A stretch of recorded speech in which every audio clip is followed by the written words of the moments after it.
just a different reality. Well, welcome again to our Black History Month celebration. We're winding up the last week, but that means we're going to try to throw in something a little special, so I hope you enjoy. This is Reverend Amiri Hooker, and Black History means a lot to me. I've enjoyed this time together. Peace. His words will become a unifying call, a hope for a brighter tomorrow, a timeless exhortation to lift every voice and sing. God, we need you right now. In this world that we're living in, we need a he doesn't fit into the logic of white supremacy. He never has, he never will. As James Cone said, the enslaver and the enslaved cannot serve the same God. So what is the logic of the enslaver that has to be debunked, unmasked, and disentangled? So you come to this as what's called a principle of conspecificity. Those of you who are not in the Theological Academy know that every discipline has to have its own language. You have to be able to speak academies, okay? Or else they won't give you your degree. I had to spend over $10,000 to learn how to read German so I could write about black women.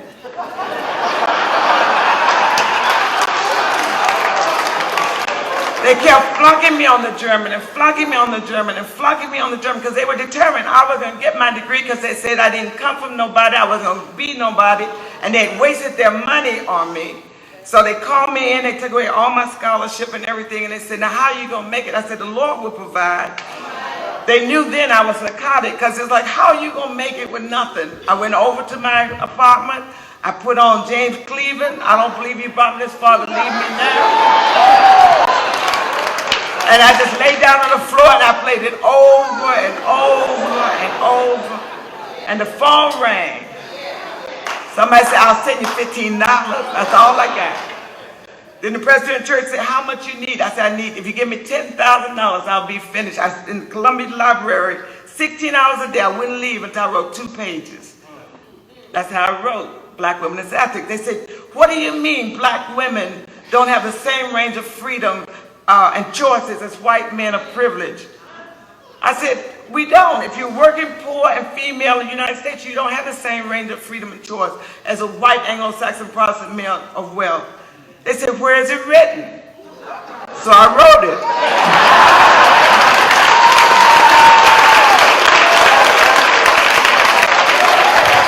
it. A marginalized and disregarded and disallowed community may be the only community equipped to speak objectively to a society of which it has not been allowed to be an integral part.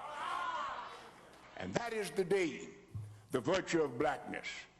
Not just color, but previous condition of servitude. When I came along, our black leaders were wrestling with the matter of theodicy of God's dealing with man, and why were we in this country? Well, we may be in this country now to save it,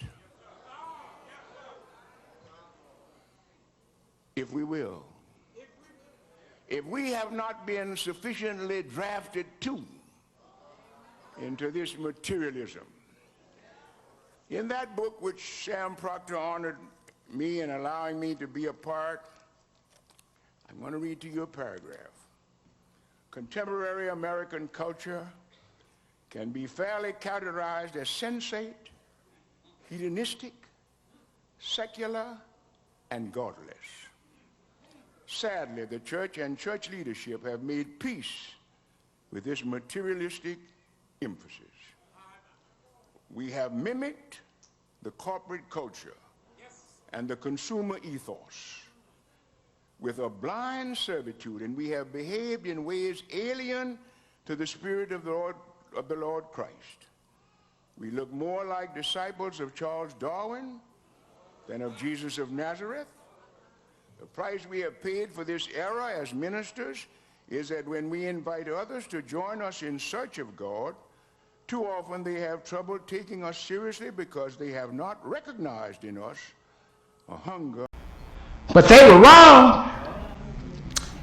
Generation theologist, still alive and well.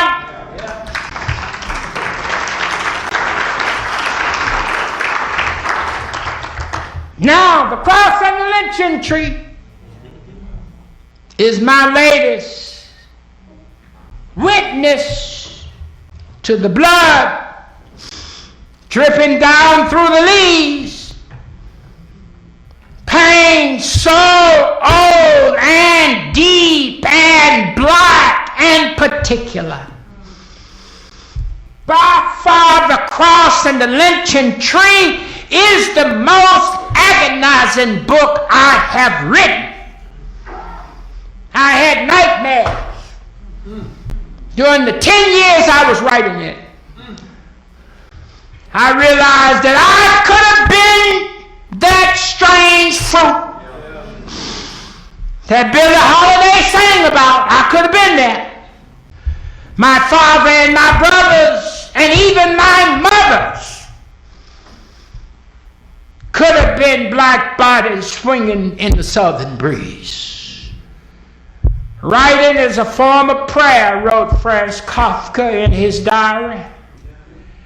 The cross and the lynching tree is my prayer, my invocation to God on behalf of black people in the hope that their nearly 400 years of suffering will be redempted for their children and grandchildren, revealing to them the beauty in their tragic past.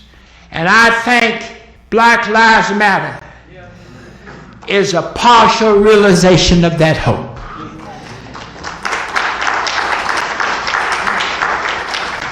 It is also my hope that we're going to have as part of this discussion objective and agenda to leave here with a fuller appreciation of the way in which the concept of the movement, which means I am because you are, might inform our strategic thinking and acting.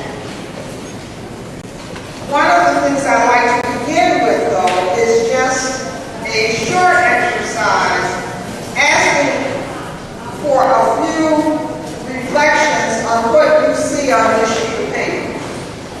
Just who would like to explain and describe what they see there? I'm sorry, I can't hear you.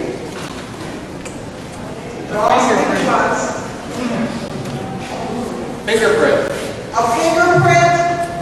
Is that what I heard? Okay, a fingerprint. A coffee bean. A black dot. Do we have one more? Egg. An egg. Okay, in all of those examples, what we can take away is that people largely focused on this image and ignored the white space. And when we really think about what we have been processing as a part of this teaching, the real challenge is for us to reframe this conversation about this white space. And that metaphorically, this represents black victimization. And this is the space of white rape, of white fear, of white supremacy, of systemic racism, etc., around which we have got to enter into this space and begin to deconstruct. It is God for me. It is God for me. Can't you see all the ways He's been blessing me?